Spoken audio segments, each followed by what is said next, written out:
কেমন আছেন সবাই? আশা করি সবাই ভালো আছেন। তো এই যে রিসেন্টলি যে প্রাইমারির পরীক্ষা হয়ে গেল এবং এখানে ভাইভাও কিন্তু শেষের দিকে। তো এখানে যারা আসলে ভালো পড়াশোনা করেছে, যেমন আপনি প্রায় পরীক্ষা চলে আসছে, এখন শর্ট টাইম কিছু পড়াশোনা করে আপনি যদি চাকরি পেতে চান, এটা আসলে হবে না। কারণ আপনার এখন আর সেদিন নাই। এখন প্রতিযোগিতা বেশি, কম্পিটিশনের যুগ। আপনার এই যুগে পড়াশোনা করেই টিকতে হবে। এছাড়া কিন্তু অন্য কোনো ওয়ে নাই। তো বিষয়টা হচ্ছে যে আপনি কিভাবে পড়বেন? এখন যে ৪ ঘন্টা পড়লে তার হয়ে যায়, কেউ আছে ৮ ঘন্টা পড়লেও হয় না।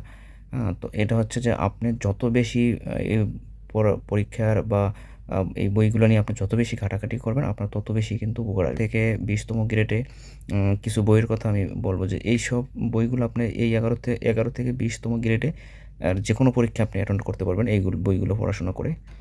তো এখানে একটা হচ্ছে যে বাংলা বিষয়ে আপনি জব সলিউশনে এখানে কিন্তু আপনি আ বিসিএস এর যে বিগত বছরের যে প্রশ্নগুলো আছে সবগুলো আপনার এখানে সলিউশন করতে হবে এবং এগুলো খুব ভালোভাবে আপনাকে বুঝতে হবে। আ বিসিএস এর এবং প্রাইমারি বিগত সালের যত প্রশ্ন আছে সবগুলো আপনাকে এখানে সলিউশন করতে হবে, বুঝতে হবে।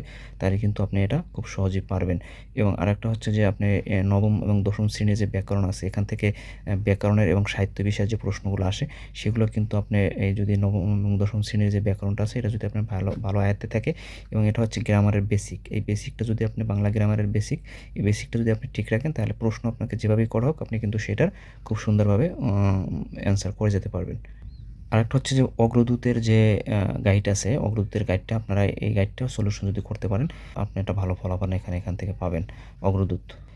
আর এই ইংরেজিতে আপনারা অনেকে আছে ইংরেজিতে একটু দুর্বল এবং ইংরেজি খুব সহজেই বুঝে না এবং একটু ঘুরাই পেঁচাইয়া দিলে হয়তো তারা এটা মানে এলোমেলো হয়ে যায়। এক্ষেত্রে ইংরেজির একটা বই আপনারা পড়তে পারেন, সেটা হচ্ছে যে জাহাঙ্গীর আলমের মাস্টার বইটি। এই মাস্টার বইটিতে আপনার গ্রামারের অংশ এবং লিটারেচারের যে অংশ আছে এটা ভালোভাবে যদি আয়ত্ত করতে পারেন এবং বেসিক গ্রামার যেটা সেটা যদি আপনি আয়ত্ত করতে পারেন তাহলে কিন্তু ইংরেজিতে আপনি ভালো করতে পারবেন। মূল হচ্ছে বেসিক।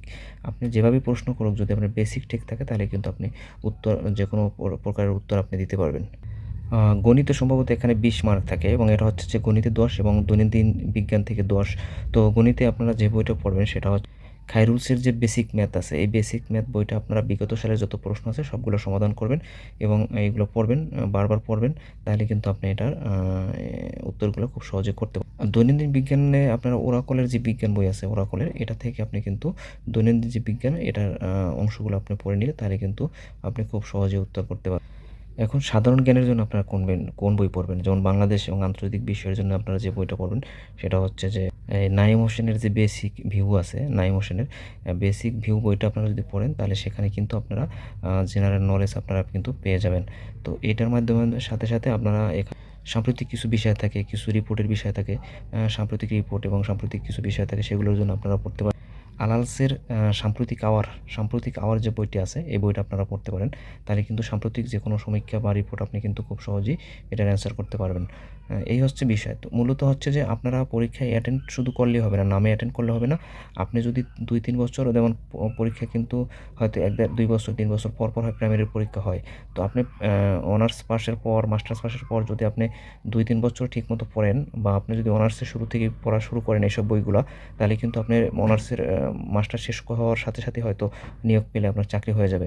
কিন্তু আপনি যদি এই ভাষা হালকা পড়েন, আপনি এভাবে পড়লে কিন্তু আপনার চাকরি হবে না। আপনাকে অবশ্যই ডিপলি পড়তে হবে এবং সবটা বিষয় আপনার আয়ত্তে থাকতে হবে এবং সব বিষয়টা আপনাকে জানতে হবে এবং সব বিষয়ের আপনার সলিউশন আপনার দিতে পারেন যেন সেরকম যদি আপনি পড়তে পারেন তাহলে কিন্তু আপনার পুরো চাকরি হয়ে যাবে। তো যারা ভুল করে যে চাকরি হবে, চাকরি একসময় করব, আগে মাস্টার্স পাস করে নিই, এই আশায় থাকলে কিন্তু আপনার পরবর্তীতে চাকরি পাওয়া খুব টাফ হয়ে যায়।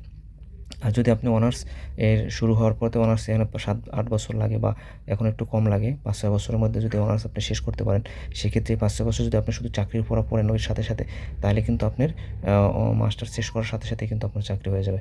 তো এই বিষয়গুলো মাথায় রাখলে আপনি অবশ্যই যেকোনো চাকরিতে আপনি খুব সহজেই আপনি কিন্তু আয়ত্তে নিয়ে আসতে পারবেন এবং খুব সহজেই পাস করে যাবেন।